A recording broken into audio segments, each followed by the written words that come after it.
Okay.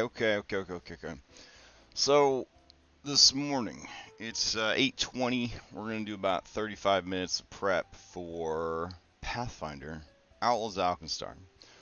Now I'm running two versions of this game, and this group is one session behind the other group.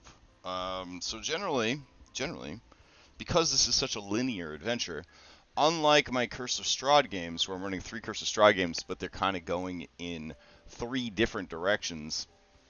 In this, they're generally heading in the same direction, all the time. So, sometimes we're going to have a day like today where we don't really need to prep that much. And so, after we finish our prep, our very minimal amount of prep that we have to do, we're going to go in and today, we're going to look at rules. I have a viewer, Dr. Robin Zorro, who is very knowledgeable the rules of Pathfinder. And so what we're going to do is I'm going to look at the rules calls that they have made in comments, and we're going to walk it back. We're going to walk it back in time.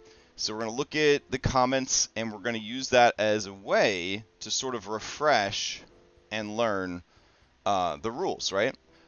Much like you turn in a draft to your editor and you get it back to see your mistakes, or a draft to your college professor and you get it back to see mistakes, much like your math teacher gives you 100 problems and points out the ones that you got wrong, this is how you learn. Well, this is how some people learn. Some people are just so fucking smart, they just learn instantly. But I learn from being shown what's right, what's wrong, that sort of thing. So, we're going to look through all that. So looking at this map here, in the other game, I built in some extra terrain walls just to make the area feel bigger than it actually is. Yeah. So I'm just going to put something like here, maybe. There we go.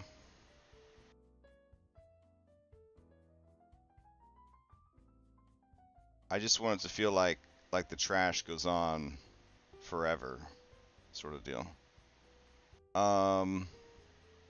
Yeah, that would work. Like, that's fine. All right. And then over here, same deal. We can just throw a line in there. And then we need a gate to sort of like block this trash a bit more. So we'll do something like that. Okay. Or we could even go like this.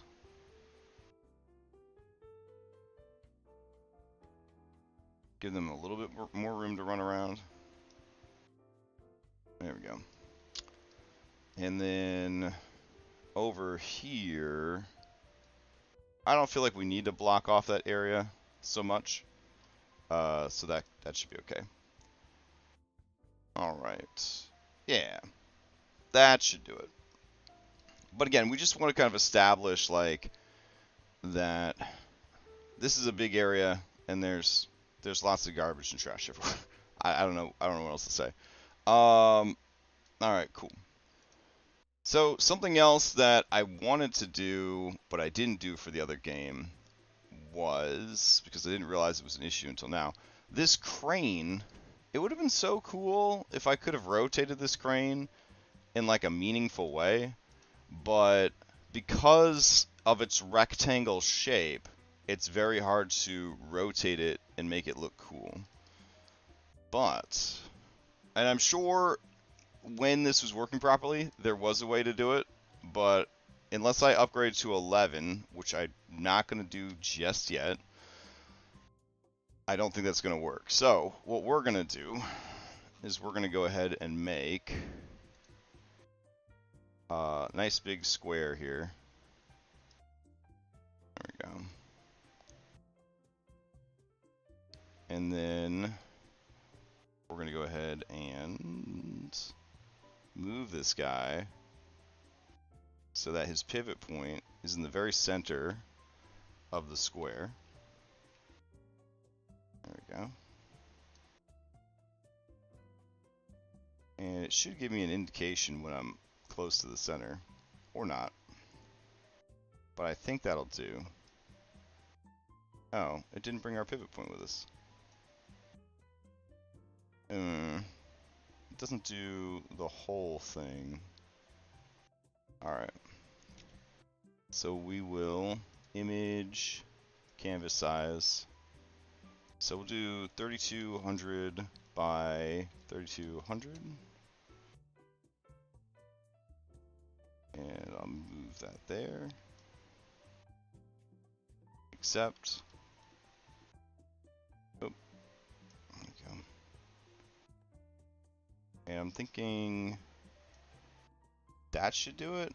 It really does need to be in the center though, so it's like a little frustrating. We could probably turn on our guides. So let's see, view rulers. And half of 32 would be what, 1600? Okay, so we'll drag this out to the 1600 mark. Drag this out to the 1600 mark. There we go. All right. There we go. Now, if we were to rotate it around, it would go in a complete circle. Beautiful. All right. So now we'll save it out as a WebP, and then we're going to put crane tile centered. And this is sort of a silly thing to do with our prep time, I guess, but I think it'll be a more enjoyable visual, so why not? All right, let's see. We'll go to File. Ugh, throat. We'll go to Alkenstar, Maps, Book 1. And work files.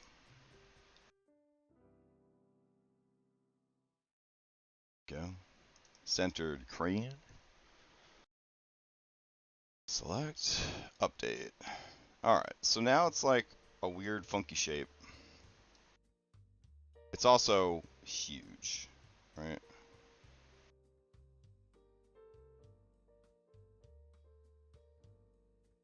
Let's see. The cockpit's supposed to be there.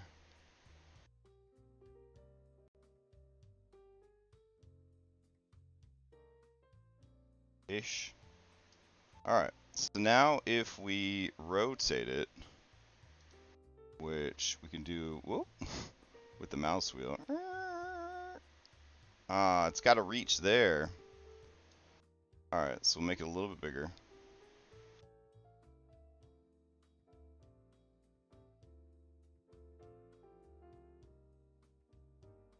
Alright, yeah, and then back around to here when they first come in. Alright, cool, that's fun. Alright, anyways, so we did all the prep we needed for that map. We don't have anything new or different or special compared to the other game, equity, etc., etc.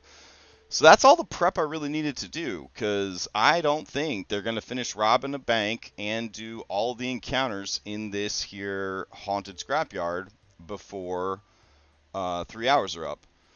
It's just my fucking guess. You're also going to note that last week we had to look up haunts, which we've done. I have subsequently forgotten most of the stuff about haunts, so I'll probably look that up while they're fighting the haunt, or if it's looking like they're going to fight the haunt. So let's look at our rules. Debacles. Debacles are complete failures. No. It's okay to make mistakes. It's okay to make mistakes. And we knew going into this Pathfinder journey that we were going to make a lot of fucking mistakes. So, let me open up I have a document for Pathfinder. It's called Pathfinder Journey. I'm gonna open that up. Pathfinder to-do list. Pathfinder Road to Partner. Oh, I'll cry. Will Pathfinder Senpai ever accept us? I don't know. Alright, so do this. Do this. That way we can still look at this lovely adventure. Or I guess we can reenact stuff if we need to. Alright. So, Pathfinder Journey. All this information, skills trees. Looks like I just stopped taking notes at a certain point. I guess I learned everything. Alright. Rules we need to work on. Alright. Oh, baby. Alright. Dr. Robin Zora, this is for you. I think the first one that I'm seeing, because I'm working backwards in time, I think this is an opinion piece. So, let's see. I'm going to filter by their handle so that I just see those questions. They're not letting me sort by user. That's annoying. Alright. Then it's going to be a lot harder than I thought. The first question, or the first rules comment was, climbing down should be a lesser DC than climbing up.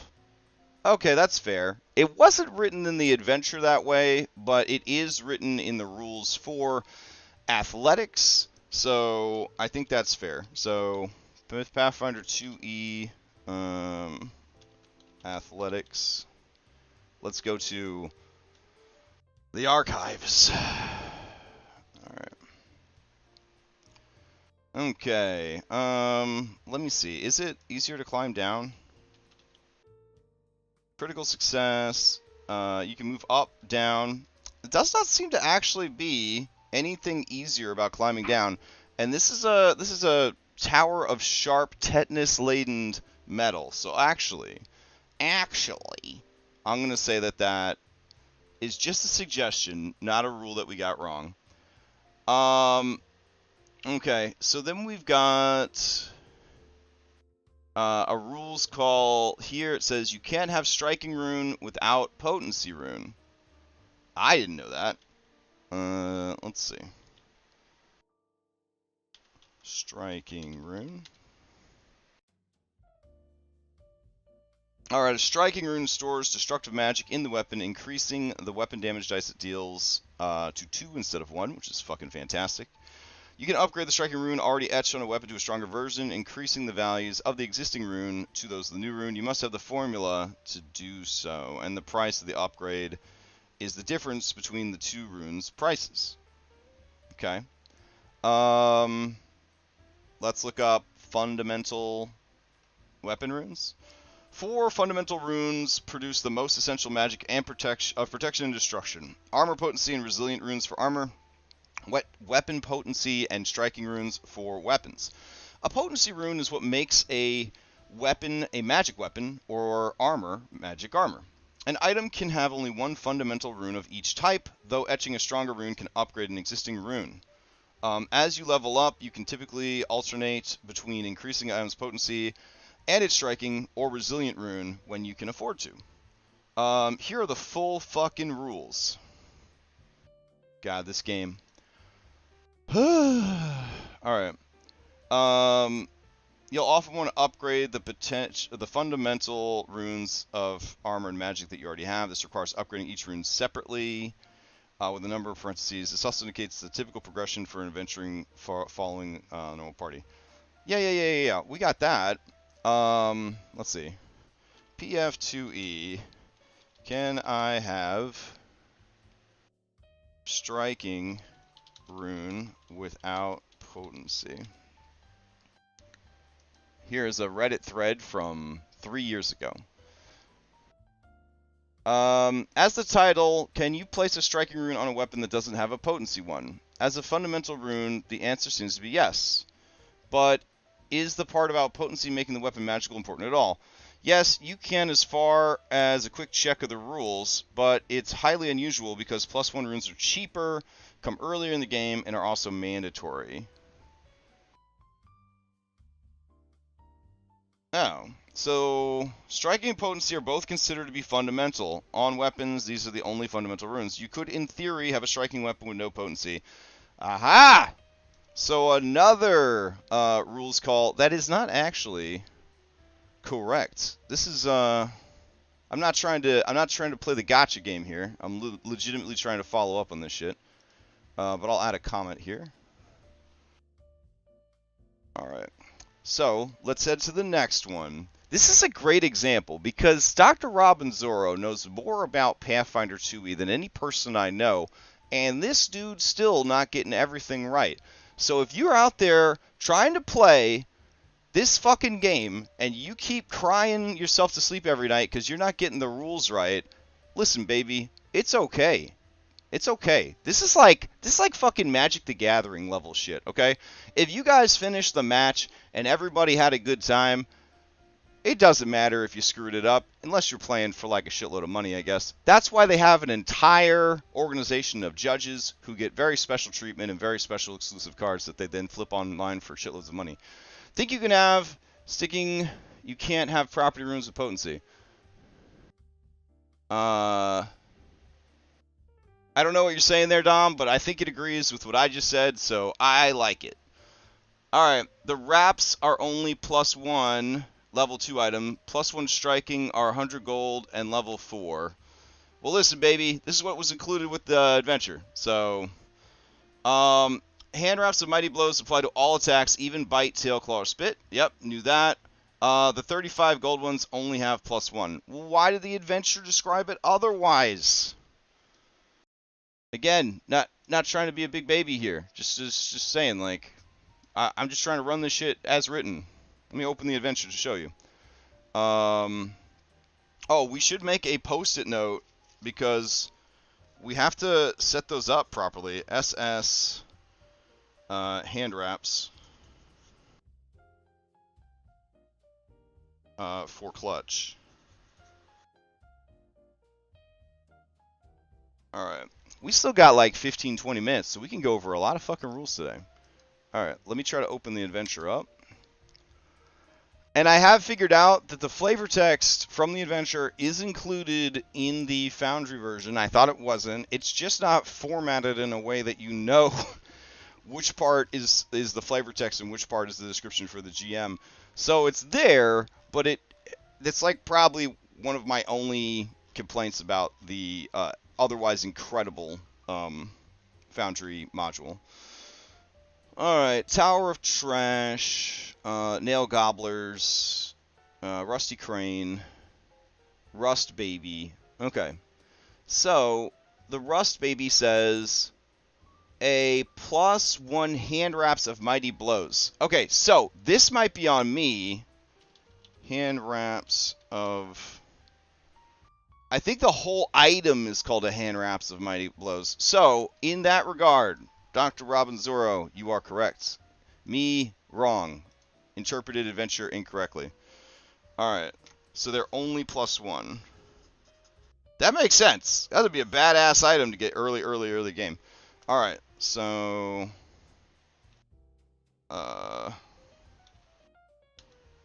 Mighty Blows is name of item, not striking. Alright. Good catch, good catch. It's better he lose it now than, you know, get used to having them, I guess. Let's see. That's disingenuous. Simple Master DC is 30. As straight wall with likely rough surfaces is most likely a rock wall. Climb DCs are defined. Listen, buddy, I know exactly which part you're talking about. I know which part you're talking about. And it just tells you right here that the crate has a DC 30. I don't know if that's disingenuous or not, but it says right here. Climbing the crate requires a DC 30, which is nigh impossible at this level. Doesn't make any sense. That's what they have at the adventure. Okay. All right. Yes. So legendary would be a smooth surface. Agreed. Agreed. So if we went back to athletic skill, you can see that. Where's the sample shit? I guess we got to go to climb. All right. Yeah, legendary smooth surface. So I don't know. I mean, I don't feel like the crate is that smooth if it's an old rusty crate, but whatever. Level 5 strength character gonna have plus 13 to beat that, assuming you don't take feats, or just jump over it, or gain a climb speed, or have no item abilities boost numbers. Also, toss the rope with a grappling hook and turn into a train DC 20. Well, yes, those are all excellent ways to do it, but, you know, or they could use the cool crane like the linear adventure wants them to. But I appreciate you pointing out ways that they could get around a DC 30 climb check. All right. Age should be circumstantial, but why is oil not an item bonus? You are right. You are right. So, 3 types of bonuses. Okay, so with the 3 types of bonuses, there is item, there is circumstance, and then there's the one other flavor. What are the 3 bonus types in PF2E? Circumstance, status, and item. What the fuck does status mean? Alright. Status bonus. Nope. Bonus. AC bonus. Strike attack bonus. Bonuses. There we go. Alright. I feel like status must be your level and shit. Okay. So we have to pay closer attention to this. Pay attention to items. Does that mean a crowbar would cause... Why does not having a crowbar on force something open? Why does not having a crowbar cause a -2 penalty circumstance? But shouldn't it just provide a +2 item bonus? Oh my god. Alright, force open. Alright. No. It is. Let's see. Using your body, a lever, or some tool, you typically force open a door. With a high enough result, you can even smash through walls. Without a crowbar, it is an item penalty. Son of a bitch! Okay. Ah! Alright, it's fine. It's fine. It's okay to make mistakes. Listen, I got ADHD. I got rejection sensitivity real bad. When I make a mistake, the world is over. I turn back into a 1980s gifted kid, and I assume that everyone in the world, all of the adults in the world, are going to just kick me in the face, throw me down a flight of stairs, and piss on my corpse, okay? It's hard, okay? It's hard. I generally gravitate towards things that I am not terrible at so that I can avoid feeling like a fucking moron, but I am dedicated to trying to learn this Pathfinder 2e stuff, even though it's way too big brain for my small migraine-addled ADHD brain. But I'm trying my best here, but I'm freaking out because I can't believe I'm getting so much shit wrong. Anyways, alright. Usually items give item bonus, but that might be that oil is usually not used for this normally. Thank you for trying to bail me out there, Dr. Robin Zorro, but I think I might have muffed that one up. According to The Adventure, let's see, Rusty Crane, it does say the oil specifically in this example gives a circumstance bonus. So, there you go. Yeah. Dented pockets, right? So you have an item penalty for not having it. why not just give an item bonus for using it? Do you know what I mean?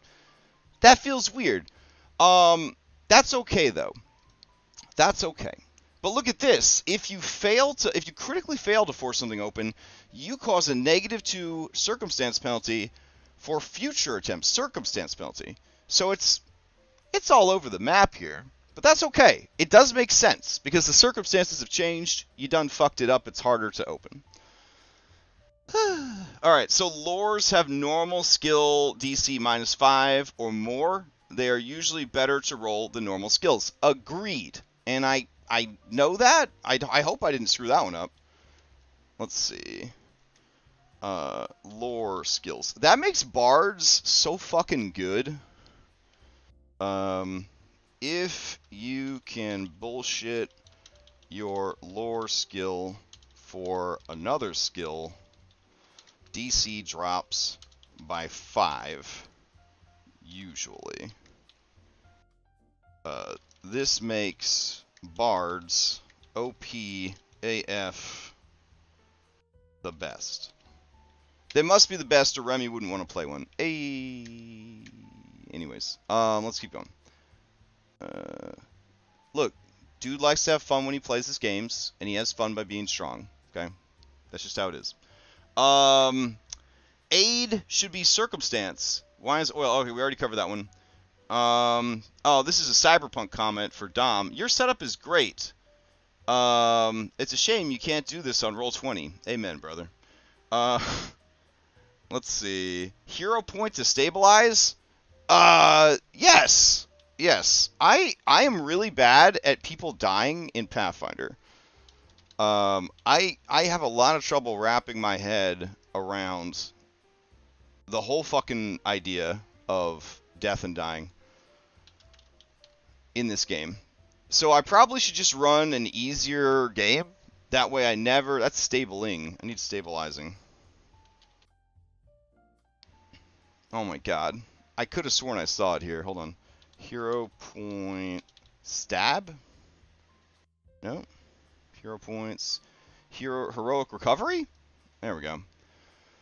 Alright, if you have at least 1 hero point, you may spend all your remaining hero points at the start of your turn or when your dying value would increase. You lose the dying condition entirely, stabilize with 0. You don't gain the wounded condition or increase its value from losing the dying condition in this way. But if you already had that condition, you don't lose it or decrease its value. Alright. Okay. Heroic recovery. I think I started to figure out death and dying by the end of last session because a lot of people were dying. So, turns out a +2 level on a monster is bad. No, I knew that from experience. Alright, the next one here is...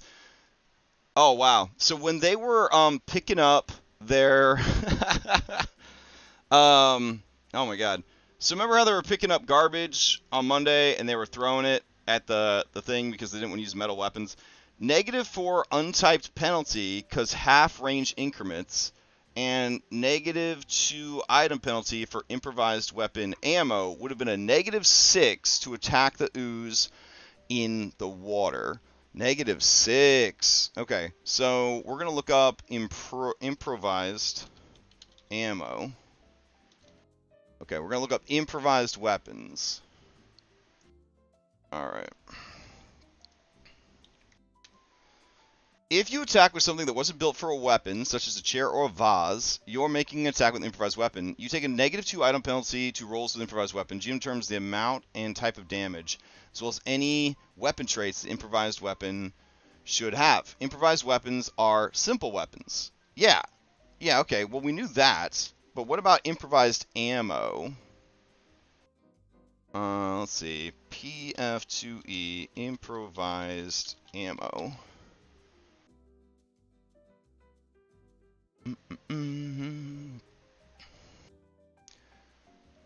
Alright. Improvised weapons, -2 penalty. Do they fall into any category? Could a player throw a melee weapon? Ammunition is stated as not being recoverable since that's consumable trait. See page 559. Jumping Jesus.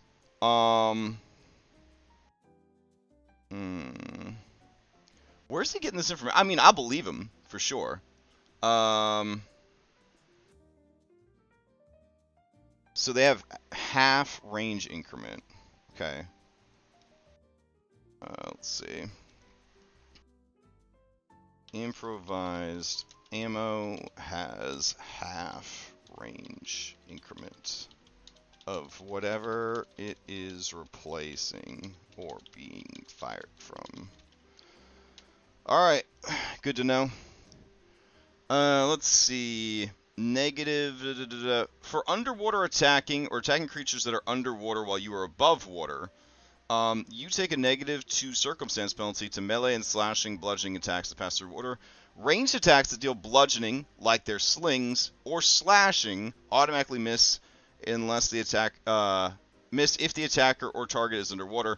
Piercing ranged attacks made by an adventurer, by an underwater creature or against an underwater target have the range increments halved. Is that where it would have been halved? That's where it would have been halved. So it doesn't actually have it because it's improvised. It was he was mentioning that because of the water. All right, so go there.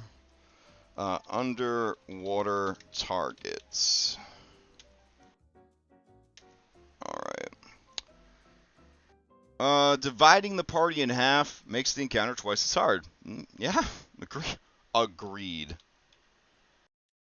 Then we've got somebody that really wanted to watch our entire Baldur's Gate 4-player co-op series on their high-def television, but I did not stream it in high def, so they couldn't enjoy it in high def. I'm actually a little flattered that there's a person out there that was willing, not only willing, but wanted to watch like 100+ hours of the four of us playing Baldur's Gate on their television, but couldn't do so because we did not record in high enough resolution. So I don't know. I'm sorry that we didn't, but my computer would literally explode if I tried to play Baldur's Gate and then stream it to 3 different platforms at 1080 or higher. All right, so then we've got a comment about Abomination Vaults. A CR11 versus a level 8 group should be tough. It was. Most positive healing except heal doesn't actually damage undead anyways. Heal and harm work that way. As far as Valen doesn't take damage from 99% healing effects, even some tables run it as heal dealing damage. Almost no other heal spells do so otherwise. Also, this follows the same logic as skeletons or robots with tetanus or bleeding poison, where Pathfinder 2 at base doesn't have PC get all the bullshit NPCs get, like pixie fairies without flight at lower levels, including benefits or negatives. Okay, yeah, that's fair. I think that the intention, the rules as intended, was that undead player characters, like skeletons and Dampier, are supposed to be damaged by healing, and that the community found as many loopholes as they could, and then we're like, nope, it doesn't say it explicitly, so whatever. Let's see. Recognizing keys could be a recall knowledge thievery. Okay, that's fine. So we're gonna put recall knowledge. Look for opportunities to use non-knowledge skills for this ability. Okay. Let's see. It's more that any gun not maintained in the last 24 hours, or cobbled weapon, or some gunflinger feats.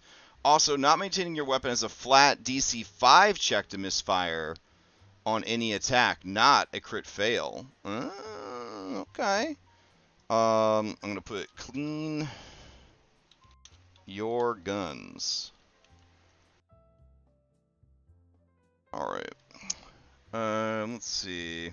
You also need a Pac-Man to clear the misfire, but till you take the hour to maintain the gun, it can misfire again. That seems pretty pertinent. All right.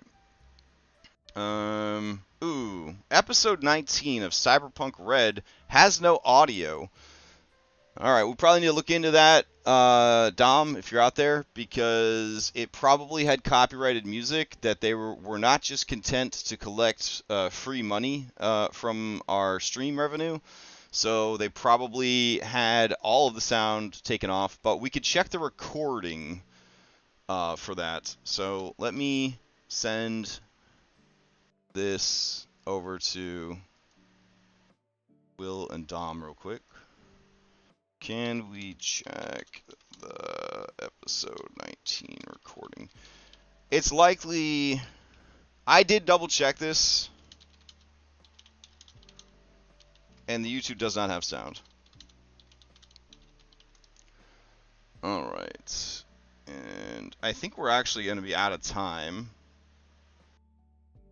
Maybe we could check one or two more rules. The PCs... Oh... In regards to Grandma promising to buy a house, is that really possible? It feels like a lie and deception. I'm gonna chalk it up to the woman is that earnest that she really thinks that she's gonna be able to help this woman.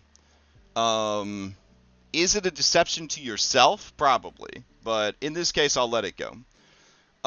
Slow removes actions at the start of your turn. This is made this way to stop random slow from ruining your planned turn. So in the case, okay, so if you get slow mid-turn, slow, let's see, only triggers at the start of a new turn. Slow gained mid-turn would not start up until next turn. Example, fumble cards. Okay, good to know. Let's see. Alright. Good old wild magic kills an NPC. Emanations don't go through walls or around corners. I said, but the window is open. He says, true, missed that. Alright. And that's as far back as we're going to go for now. But every time that we have like a slow prep day for Pathfinder, we're going to review the rules. All right, I got a game starting in 2 minutes. It's only 3 hours long, so I need to make sure that I maximize that time. We are going to be playing a bonus session of Baldur's Gate 3 starting at 8 p.m. tonight. We're in Act 3. And apparently we just skipped a ton of content with some ridiculous bullshit we pulled off. So if you're interested in watching a broken Act 3 playthrough, that's what we're going to be doing tonight. Tomorrow morning we got Curse of Strahd Daybreak. I'm very I keep saying this. I'm very excited because they're going to be doing something really cool. ... I think and I hope. And there'll be an introduction of a new player character and a ton of cool NPCs. I'm very excited for it. Tomorrow night, we got Mythic Odyssey. No idea what those kids are getting up to. Monday night, we got Outlaws, Sunset. Tuesday, Abomination Vaults and Cyberpunk. Wednesday, more Baldur's Gate. Thursday, Curse of Strahd Nightfall. Oh, those boys are in a real pickle. They're in a real pickle. Could be the end of the campaign, so it might be the end of the campaign next Thursday. We'll see. That following Friday, I think we're going to have a vodcast about more World Patch docs, or maybe we'll talk about Pathfinder 2, because we haven't talked about Pathfinder 2 in a while. And then Saturday we'll be back here. Hope everybody has a great Saturday, and I'll see you next time.